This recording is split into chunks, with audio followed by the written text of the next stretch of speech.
Welcome all, this is Bradford and I'm showcasing a little bit of the Beorning, the new class in the Lord of the Rings Online. Now this class is not available at the start. You have to purchase this class with turbine points, whether you're a VIP member, a lifetimer, or if you're a premium member like I am. I don't pay a subscription fee to the game. So it costs 1,000 turbine points for the class, or you could buy the class and an extra character slot in case you're like me and you have all your character slots taken up, for 1,250 turbine points. So it's right about 15 bucks or so, in real world money, because you can buy 1,600 turbine points for 20 bucks. Now, the Beorning class has kind of been somewhat spat upon, I guess is a really accurate way of describing it, by a lot of Tolkien purists and hardcore Tolkienists like myself. Um, and it's because it just seems like such a cop out for Turbine and WB to try to incorporate some of the big, success of the Hobbit movies into this game that until, recently really hasn't had anything other than the books themselves influencing it.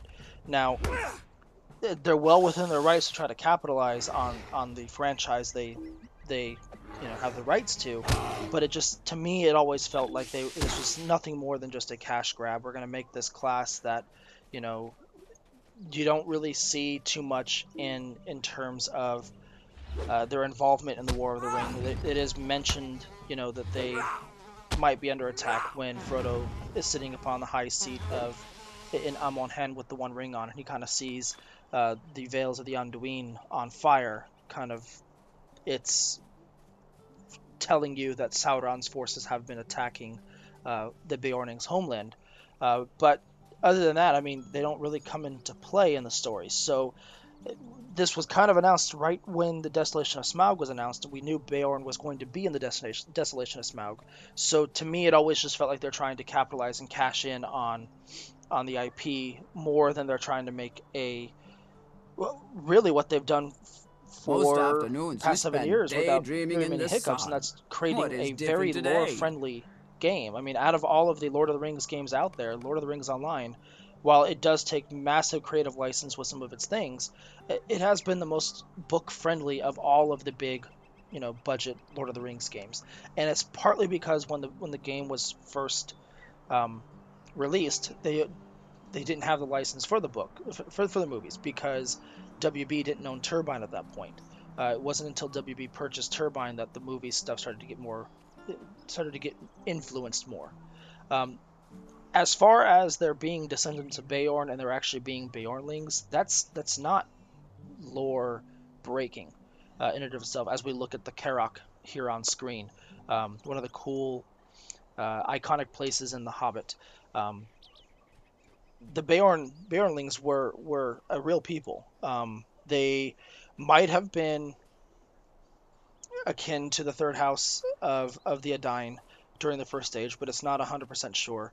They were close to the Aotheod, the Woodmen of Mirkwood, and the Bardings. Um, they're essentially, they had the tribe was made up of a lot of the Northmen that gathered around Beorn after the Battle of the Five Armies.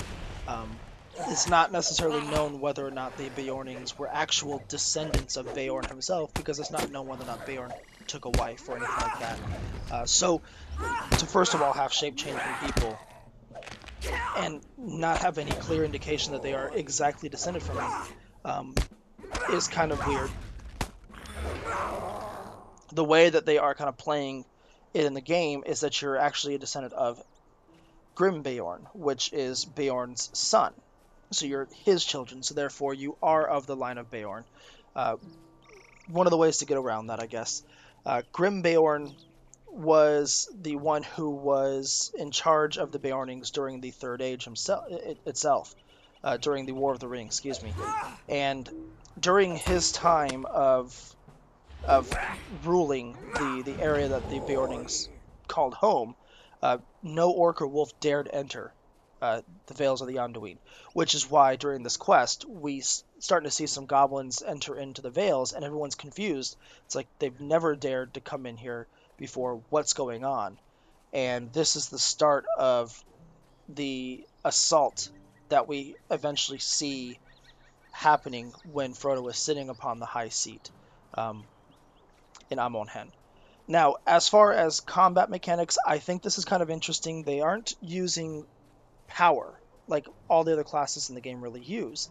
You are building up what's called wrath, so you can't just sit in your bear form forever. You have to build up wrath as in your man form, and then you can shapeshift into the bear to then use that wrath that you've built up for stronger abilities. So it kind of evens itself out, kind of balances itself out. That You is can't just sit very in there as a peculiar. bear. Now, 100% honestly, I'm not thrilled with how the class handles, because when you turn into the bear, it doesn't feel any different than if you're just sitting there swinging your big axe at it. It just literally feels as though you you're a bear, and okay, you press this button, and your arm is now the axe that you were just swinging. It doesn't feel any different, and I wasn't really expecting it to, but I was kind of thinking that there would be some different mechanic at play here. Um, Maybe something, and I'm only level 5, so this could very well, my opinion very well could change down the road. But who knows? I mean, it's a 7-year-old game. They're not going to do anything that might eventually break the mechanics. The only real mechanic changing thing they're doing is by taking out the fact that you aren't expending power but building up the wrath. Very much like, a runekeeper would have to either build up, the healing power or the DPS power, and then choose kind of which way they're going to go in the flow of a battle. Um, so yeah, Beorning, the intro area is the Vales of the Anduin, and it literally is just a couple little tiny quests. I think I got to level 2 here, and then it transports you to Archit. You're sent by Radagast and Grimbeorn. Uh, he chooses you over your brother and sister sitting there to go represent the Beornings in the wider world, and so you're sent by Radagast to Archit to try to make contact with Ottergorn. Uh, and it plops you down right I in the have made same my quest decision. lines You as will leave our land and everything else bring in a the game. message of warning.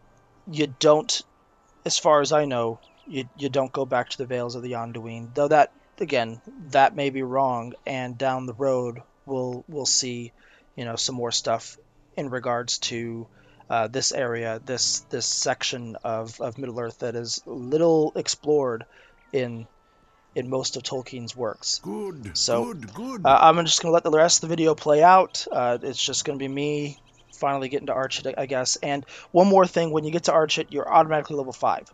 So you skip 3 and 4 to hit 5, which I found kind of interesting, but I guess it makes sense because you need to be kind of on level with everybody else who just got out of the Man and Hobbit intro and are now in the burned out Did husk I that not tell you your used to be time would Archit. come? So thanks, guys, for watching. I appreciate you guys watching. And if you have any questions, concerns, anything you'd like to correct me on, please do.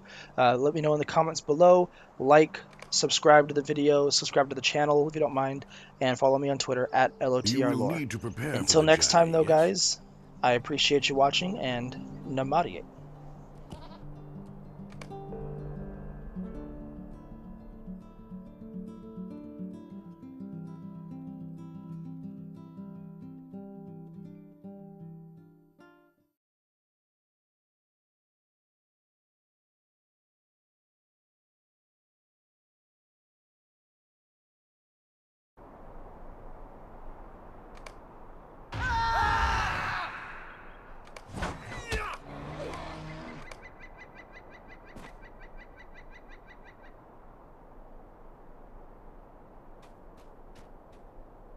I do not know where the ranger has gone, but John Brackenbrook might know.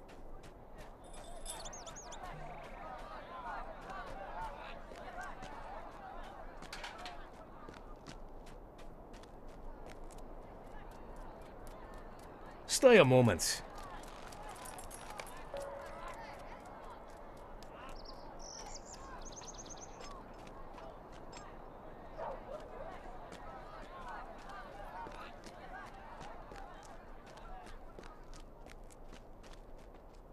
Will you stay and speak with me a moment?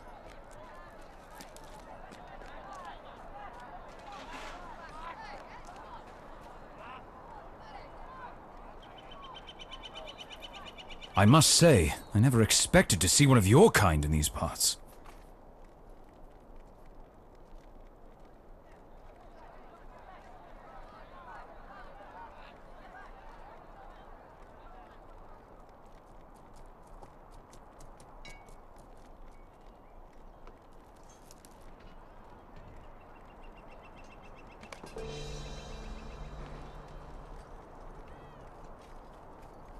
Would you do something for me?